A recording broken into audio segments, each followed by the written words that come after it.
Whilst we have been talking about the sort of tax ramifications and them burying their manifesto, all is not well within the Labour Party. There is a plot to oust Keir Starmer as we speak among lots of different Labour members. And I want to show you this video quickly here that was released last night. But basically, Keir Starmer's allies are accusing Wes Streeting of plotting to remove him as Prime Minister. Have a watch of this.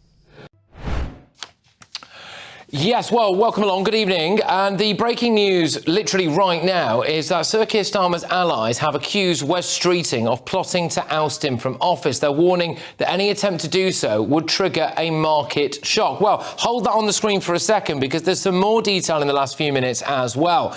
And that is that apparently Ed Miliband, yes, Ed Miliband, Shabana Mahmood and Angela Rayner are also on manoeuvres to try to oust Sir Keir Starmer. So that is pretty huge breaking news, really, and we'll bring any developments to you as we get them. Do expect it, by the way, to be on at least a couple of tomorrow's newspaper front pages with some more detail. But it appears that ahead of the budget, some other cabinet ministers, I mean, it's important that they are cabinet ministers. They are going to war with Sir Keir Starmer. They want him gone. Are they willing to wait until he gets an absolute kicking at the May elections? And it follows a story, regular viewers and listeners to this show will know, that happened earlier on last week, actually, about the new intake of Labour MPs, of which there are quite a few, apparently hosting not-so-secret meetings to figure out how they could get rid of Sir Keir Starmer. Sir Keir Starmer's allies are saying that they are going to do everything they can to keep him in post. He's going to face them down. Watch this space. So there is a massive internal civil war erupting at this moment in time. But as I said in our last episode, be careful what you wish for. People will hear the soundbite here saying Keir Starmer to be ousted. Guys, here lies the problem. There's more left-wing... Keir Starmer's horrendous, but there's more lunatics within that side of that party that imagine likes David Lammy being the leader. Imagine Angela Rayner being the leader. Imagine even Wes Streeting being the leader. Imagine these individuals being the leader that have more sort of liberal views than Keir Starmer. And a lot of that, actually, and the internal fighting is because... Well, Keir has gone against his manifesto pledges, and obviously they're brunting the responsibility to the constituents because they got in on a promise of certain things. But just be careful what you wish for. It's not Keir Starmer that we need gone. Well, we do need him gone, but we need Labour gone. We need another party to take over. But it is not going well with inside that party at the moment. There is a lot of disconnect from all of those people. Yeah, what is the actual reason? Is it to do with the military treatment? I think it's a bunch of lots of different things. Right. But I think one of the key things is going against the manifesto pledges. Because they're obviously representing their constituents, right? And they got in on a promise of this. And then they've just fucking U-turned on all of them, especially this one ahead of the budget with the income tax. This is a big one because that's what they got in. They said, they promised, we're not going to be raising income tax, VAT, or other taxes from working people. They're doing it. They're doing it on November 26th. So what I think they're doing now is they're going to let him implement this budget. Rachel Reeves and Keir Starmer to implement this budget November 26th. Then they're going to pounce afterwards and go, look, Keir's just nuked everything and went, right, it's time for change. We're going. And then they will feel like they have the support of the country and go, that was him who did that. We now take over. Fresh slate, so they get the tax benefits.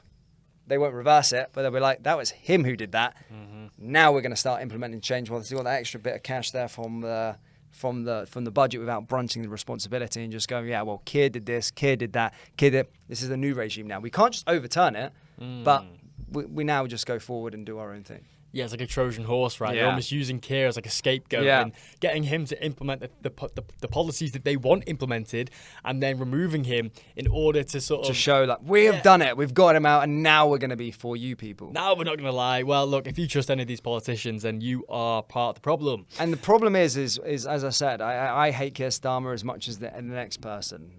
But there's if you look at some of those I mean, he's a moderate compared to some of these people, right? That's what I'm saying. Yeah. There is super left-wing people in there. You know, you're talking about, what's her name, who just got suspended recently? What's her name? She came out recently. I think she just won the Deputy Prime Minister thing. I think she's called Lucy Powell. Lucy Powell. Yeah, yes. Super like left-wing liberal, like these people that would be up for that sort of position. You got Wes Streeting, super liberal. Some of the comments he made on Twitter back in like 2010 shows his views that he's got. Lammy would just be sending our GDP and spending all our money to reparations in Africa or in fucking Caribbean. Reina, Islamophobia. Oh, dude, man. Like, the list goes on. The list goes on. Keir is bad, but there's a lot worse. The whole problem is yes, get Keir out, but we need an actual general election. Yeah, and it's weird because I've seen some of the rhetoric from Keir kind of like change courses, especially with like the legal immigration stuff. He started making videos of people getting people getting deported. Started to try and do that propaganda. He's almost playing. He's sort of trying to play that part of a moderate, of a centrist, because the zeitgeist has moved so far in the opposite direction where he sits. Yeah, but he's getting a lot of backlash from the super liberal people on his backbenchers. Yeah, that's the point. That they want the UK to not have a border.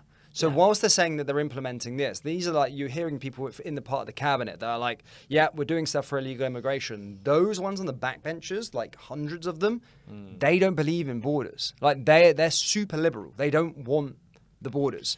So if you start to get an influence from them, like Keir Starmer is, I wouldn't praise Keir Starmer at all, but it could get a lot worse. Let's put it that way. If others are appointed, that's what's actually scary. Because from our perspective, Keir is very liberal on a lot of these topics, but within the Labour bubble, he's actually far right. In that sort of echo chamber. And that's the way they're looking at him when he was doing these sort of deportation videos, so to speak. They were like, this is unacceptable. Yeah. This is really, really bad. And that's why he's kind of pushed back, because he's trying to save his relationship with the internal fighting that's happening. That's why you've seen that interview the other day where he's talking about racist rhetoric on live television and with Lorraine, funnily enough. So, it's an interesting one. And as stated, we probably should have watched this space, but I don't think we'll see anything significant happen till after the budget, which is November 26th. So we'll let it fall out, so to speak, which is